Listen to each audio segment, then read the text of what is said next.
Bonjour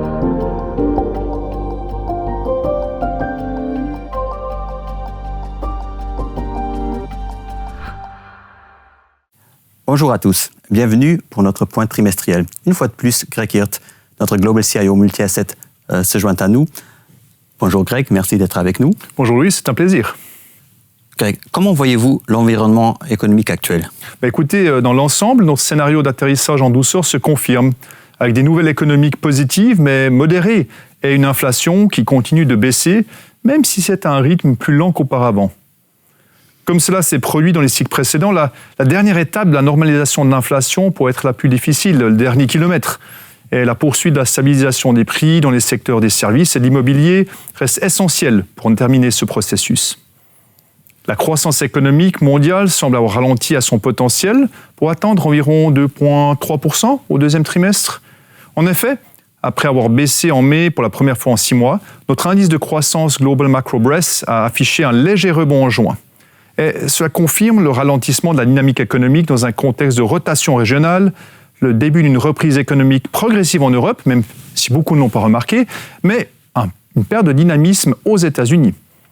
Les économies émergentes, une fois de plus, Chine et Inde en tête, connaissent une situation moins favorable. Bien entendu, les événements récents, en particulier en France, nous rappellent que les risques politiques sur l'économie pourraient continuer à s'accroître au cours des prochains trimestres. Nous verrons. Tout en sachant que les marchés surveilleront attentivement la discipline budgétaire à la suite des élections. L'attention se porte maintenant sur les États-Unis où la campagne s'intensifie entre les débats présidentiels et les décisions de la Cour suprême. Merci. Alors, comment est-ce que cela se traduit sur les marchés ? Écoutez, la baisse de l'inflation devrait soutenir les marchés obligataires et nous restons fondamentalement positifs sur la duration. Toutefois, comme nous l'avons mentionné, le dernier kilomètre restera le plus difficile à parcourir et c'est pour ça que nous privilégions des positions impliquant des courbes de taux plus raides. En ce qui concerne les actions, les marchés restent portés par une dynamique solide. L'idée que les banques centrales ont désormais changé de cap en matière de taux d'intérêt, de même que le scénario d'atterrissage en douceur qui se profile à l'horizon. Alors, un environnement assez positif quand même. Dans le même temps, la profondeur du marché US continue de se réduire et reste alimentée par un petit nombre de valeurs d'intelligence artificielle. C'est pourquoi nous avons opté pour une position légèrement positive à l'écart des actions américaines, tandis que nous attendons un élargissement de la performance des actions dans son ensemble de marché. Outre les actions japonaises, qui ont été nos favorites depuis un certain temps, elles restent, nous sommes également devenus progressivement plus positifs à l'égard des actions britanniques, qui se caractérisent par une dynamique positive et des valorisations intéressantes. Les élections ont également donné le résultat escompté et nous nous attendons désormais à une collaboration plus étroite avec l'UE en matière de commerce et de droit de douane aussi. Enfin, en ce qui concerne les devises, nous avons été quelque peu surpris par la stabilité relative du dollar américain par rapport à l'euro. Nous aurions pu nous attendre à une plus forte appréciation du billet vert compte tenu des incertitudes qui ont régné en Europe, en particulier en France, ou également quand on a vu la réaction du franc suisse.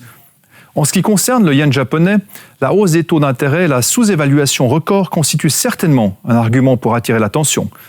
Mais le manque de clarté de la part de la Banque du Japon n'offre pas encore le catalyseur pour que la monnaie se rétablisse. Donc quelque chose à regarder à long terme.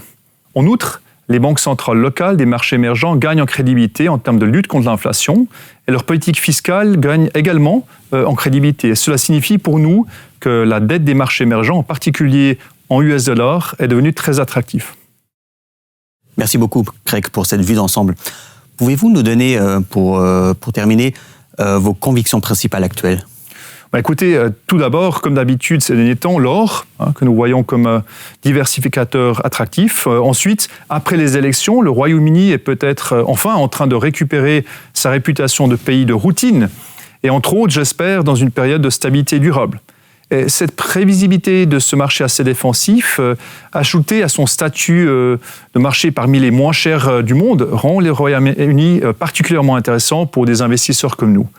Et finalement, la réapparition de taux d'intérêt positifs a certainement changé la donne pour les banques européennes, qui bénéficient de marges d'intérêt nettes positives et de valorisations encore attrayantes. Donc un secteur que nous favorisons.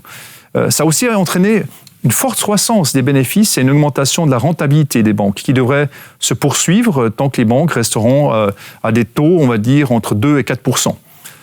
Bien sûr, Nous devons également prendre en compte les risques tels que l'évolution de la situation politique et le danger d'impôts exceptionnels sur les bénéfices des banques, on ne sait jamais. Mais nous pensons que ce secteur représente néanmoins une opportunité attrayante s'il est bien diversifié. Merci beaucoup, Greg. Très intéressant, comme toujours. Nous vous remercions de nous avoir rejoints pour notre point trimestriel et nous espérons que pour le prochain trimestre, vous serez à nouveau avec nous. Également de mon côté, merci beaucoup et à la prochaine fois.